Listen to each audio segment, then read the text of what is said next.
let's do a quick value discussion before we jump back in.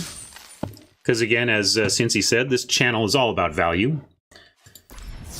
We try to at least understand the economic game in which we are participating so that we can make the best decisions within it for ourselves. So if you are quite comfortable financially and all you want is the magic you want, congratulations. You don't need to worry too much about value. You should just play the thing that you want to play and bust out your wallet when you need to. And that's a great place to be. If you are more budget conscious or need to be free to play, there are plenty of people who just, for one reason or another, can't even buy the $5 welcome bundle. They can only do this free to play. And so I like to help those folks figure out the best path through to maximize their dollars. So let's compare, just take a look at them for a second. We can see that the payouts here all have 3 boosters. So you're going to get a total of 9 boosters when you enter sealed. 3 of them are going to be prize boosters that have possible wild cards. That's relevant. And 6 of them are going to be just rares and mythics out of packs. But you look at the gems here. You're paying $2,000 to get in, and you don't get your gems back. You're not even break even on your gem entry until 6 wins. What? Compare that to traditional, where you need 3 match wins in order to get there, and there's only 2 fouls to give here. 6 wins you have 3 losses that you can 2 losses you can give before you lose completely. So it is a little bit harder, but nonetheless, that combines. I have a value spreadsheet that needs to be updated to take into account the fact that some people 4x format by the end of it, and so therefore start getting extra. But I'm going to bring the spreadsheet up in a second so you can click that and copy it if you want to make your own. But basically, the thing that's not tracked in this spreadsheet is the fact that if you get to 4x of all rares and mythics, the gem value of these events goes way up, because now suddenly your minimum on 6 packs, 2,100 gems and 6 packs, like that's 20 gems each rare and 40 gems each mythic when you are maxed out. So packs do have higher value if you're the type of player who's going to get to 4x. Yeah, you need 6 game wins, but Great God, it's not how that, like, it's not even the same thing, right? I mean, but whatever, if you want, let's not even worry about the theoretical. Let me bring up the spreadsheet and we can take a look at the actual. And these are numbers, again, these do not take into account gem grind, okay? This is not taking into account gem grind. But if you come to this spreadsheet, you can make a copy and then you can adjust. Oh, sorry, you're not even seeing it. Let me switch views. Hold on a second.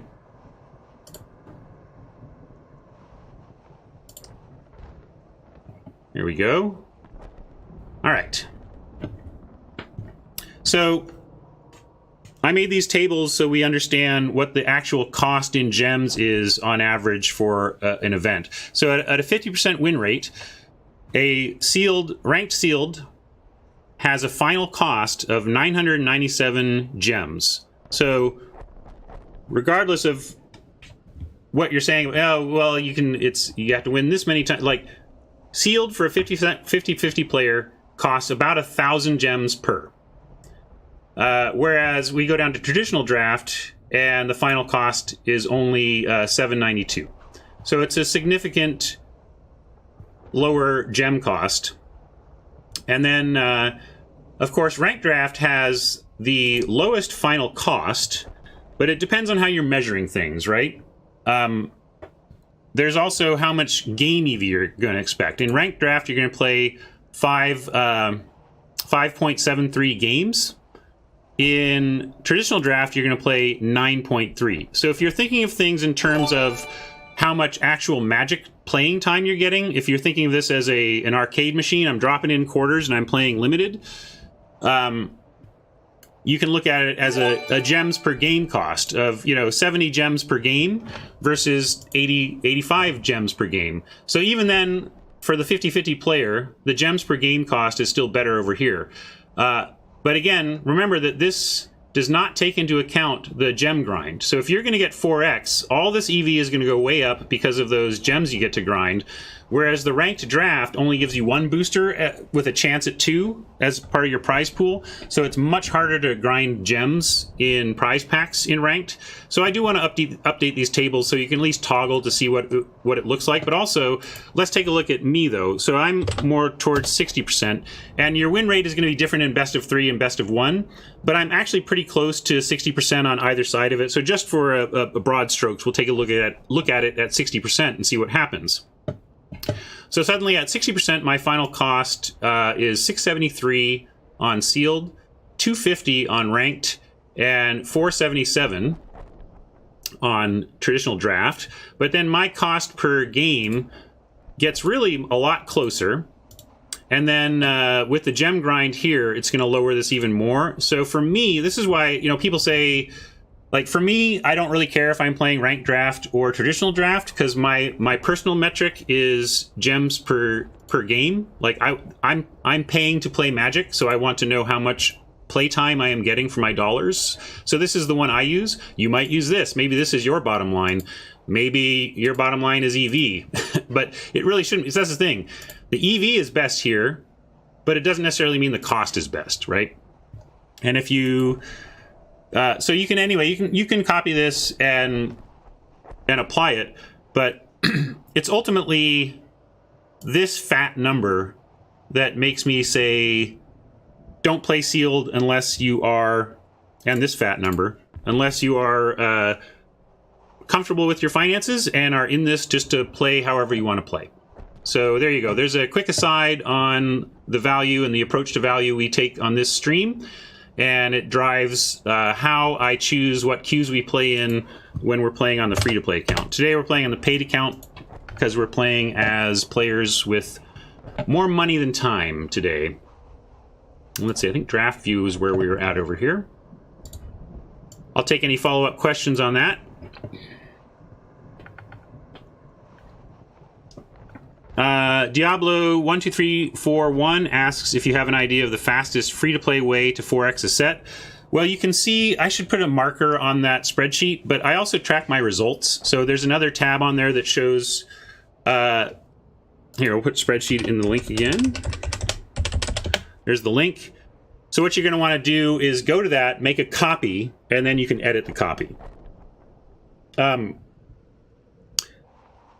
So to 4x a set, for me, we 4x'd on stream with the free-to-play account with about a week or two to spare in the RNA format, and that was playing a draft or two, call it a draft a day, a draft every weekday at least, for kind of the whole season, at a 60% win rate with some judicious rare drafting.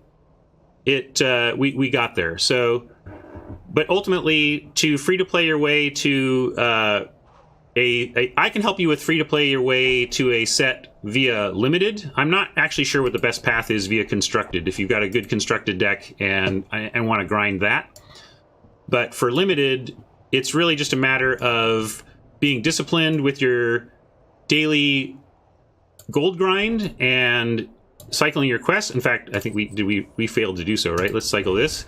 Whew! This is wow! I almost this is paid account, so I don't care as much. But you should always cycle your 500s. It's actually very, very bad that we are one spell away from completing this this quest, because we would rather try and be a 700. It's probably not going to be. We're going to spin it. It's probably going to be another 500, but you got to take the chance at getting a 750. So we did.